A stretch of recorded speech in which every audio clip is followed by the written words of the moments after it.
Good afternoon, friends. It's good to be with you. Thanks so much to all of you who watched our services yesterday and who were part of our Zoom meetings.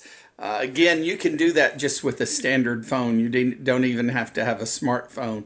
And we'd love to help you or somebody you care about be part of those classes. We had a good discussion yesterday in the teens and adults about John chapter 5 and our desire to get well. And let me know if you missed that. Today we're going to talk about my life. You know, I'm a preacher, I do that. But about the fact that I kind of grew up in the late 70s and 80s. And we had an understanding then that we could just do things. And I've always been a pretty driven person because of my birth order and the way I grew up and the people who loved me. Well,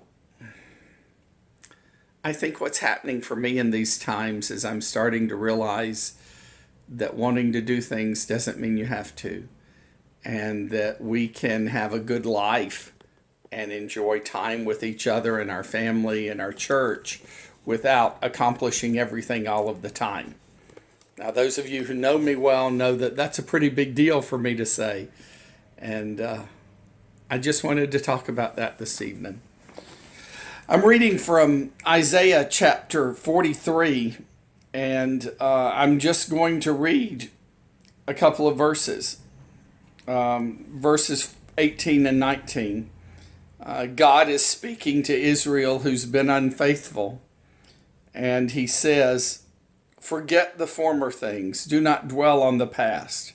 See, I am doing a new thing. Now it springs up. Do you not perceive it? I am making a way in the desert and streams in the wasteland."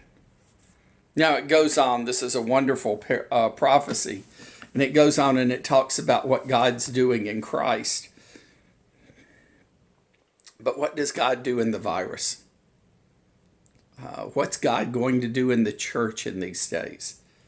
We're going to be having discussions over the next few weeks about what Eastside will look like when we come back together.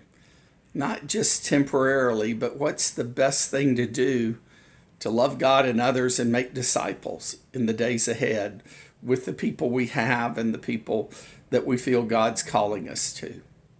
So I would invite you to be praying about that, but realize that in your family, that at your workplace, that at our church, God can do a new thing. And let that newness and that passion for God and people start to color how you do things you've always done a certain way. We love you. We hope you have a great week. We'll have a surprise towards the end of the week. Have a good day.